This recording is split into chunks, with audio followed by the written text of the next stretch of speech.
महाशिवरात्री हा हिंदू धर्मातील एक महत्त्वाचा सण आहे. शिव आणि शक्तीच्या मिलनाचा हा उत्सव केवळ उपवास किंवा पूजेपुरती मर्यादित नसून त्यामागे सखोल आध्यात्मिक अर्थ दडलेले आहेत. पृथ्वीची निर्मिती झाली त्या मध्यरात्री शिवाने रौद्ररूप धारण केले होते, म्हणून या रात्रीला महाशिवरात्री अथवा कालरात्री असेही म्हणतात. महाशिवरात्री हा शिव आणि शक्ती यांच्या विवाहाचा दिवस आहे.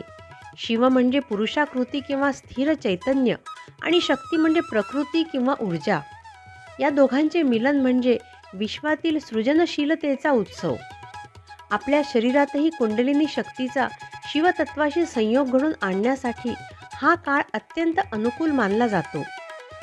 भारतातील अनेक प्रसिद्ध शिवमंदिरांमध्ये या काळात मोठे सोहळे, यात्रा, पूजा आयोजित करतात. महाशिवरात्रीला घरात किंवा शिवमंदिरात दूध, बिल्वपत्री, फुले शिवलिंगावर अर्पण करून पूजा करतात. ओम नमः शिवाय या पंचाक्षरी मंत्राबरोबरच शिवाच्या विविध मंत्रांचा जप करतात. सृष्टीचा निर्माता ब्रह्मा, पालनकर्ता विष्णू व संहारकर्ता शिव, म्हणून मृत्यूनंतर मोक्ष मिळवण्यासाठी शिवाची उपासना करतात. सृष्टीच्या कल्याणासाठी जुन्या किंवा जीर्ण वस्तूंचा विनाश किंवा संहार आवश्यकच आहे. या विनाशातच नवीन उत्पत्तीचे बीज दडलेले आहे. यामुळे शिव हा संहार करता जरी असला तरी नवनिर्मितीची प्रेरणा आहे. त्याचबरोबर तो पालनकर्ता देखील आहे. कारण सृष्टीवर जेव्हा जेव्हा मोठी संकटे आली त्यावेळी शिवानेच तिला विनाशापासून वाचवले. समुद्र मंथनामध्ये अमृताआधी विषाची उत्पत्ती झाली आणि त्या दाहकतेमुळे देव व दानव व्याकुळ झाले. विनाशकारी परिस्थिती उद्भवली, पण शिवाने हे विष ग्रहण करून सृष्टीला विनाशापासून वाचवले.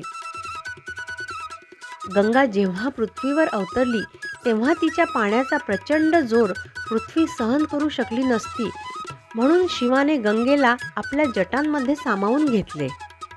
शिवाच्या रूपामध्ये सखोल असे तत्वज्ञान आहे.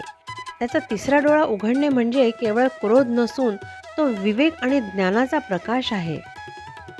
त्याच्या गळ्यातील सर्प मनातील भयावर विजय मिळवण्याचे प्रतीक आहे.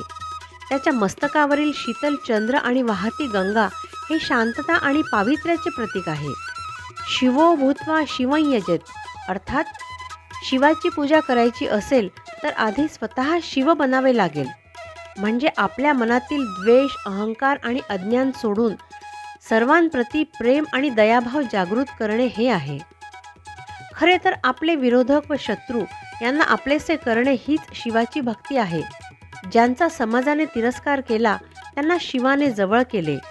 साप, नाग त्यांच्या गळ्यातील हार बनले. भूत, पिशाच्य त्यांचे साथी किंवा गण बनले. देवांबरोबरच दानवसुद्धा त्यांचे भक्त झाले. शिवाच्या कुटुंबातही जन्मजात वैरी असलेले प्राणी गुण्यागोविंदाने राहतात. शिवाचे वाहन नंदीबैल आहे तर पार्वतीचे सिंह, गणपतीचे वाहन उंदीर आहे तर शिवाच्या गळ्यात नाग व सापांचा हार, त्याचबरोबर कार्तिकेयाचे वाहन मोर. अशा प्रकारे हे प्राणी आपापसातील वैर सोडून एकत्र राहतात. जसे शिवाचे कुटुंब हा आपल्या समाजासाठी आदर्श परिवार आहे, त्याचप्रमाणे सृष्टीतील सर्व लोकांनी आपापसातील मतभेद विसरून गुण्यागोविंदाने राहिले पाहिजे. शिवरात्री भोगवादी किंवा चंगळवादी प्रवृत्तीच्या विरुद्ध असून आपल्याला संयम, त्याग व भक्तीची प्रेरणा देते. सर्व सुखसोयींनी युक्त अशा आपल्या राहणीमानाचा त्याग करून शिवाप्रमाणे जगण्यासाठी आवश्यक तेवढ्या गरजा पूर्ण होतील अशी आपली साधी राहणी, उच्च विचारसरणी असावी. हीच खरी शिवाची पूजा होय. या महाशिवरात्रीला आपण शिवाला बेल वाहण्याबरोबरच आपल्यातील एक तरी वाईट सवय सोडून देण्याचा संकल्प करूया. तेच खऱ्या अर्थाने शिवाला अर्पण केलेला बेल ठरेल. ओम नमः शिवाय. ओम नमः शिवाय. ओम नमः शिवाय.